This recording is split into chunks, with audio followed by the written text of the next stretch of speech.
Hi, this is Kerry with Multicopter Warehouse, and today we've got the new GPC case for the DJI Mavic Air.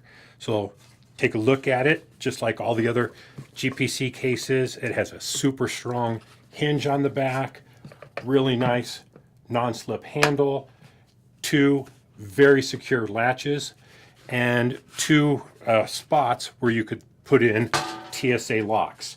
So very handy. Let's open it up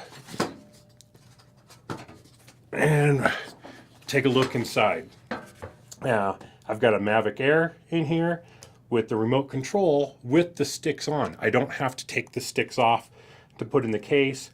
I've got room for extra props, filters, 4 batteries in here, plus one in the copter, total of 5 batteries, the charging hub, the power supply, power cable, the USB power bank, and let's see, we'll take out the Mavic Air, and there's even a little spot underneath there for even more stuff.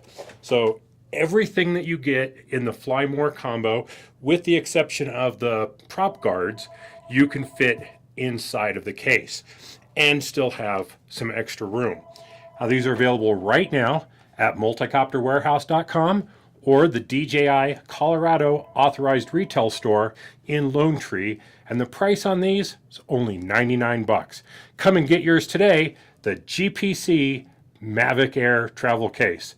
Thanks for watching. We'll catch you next time. Bye-bye.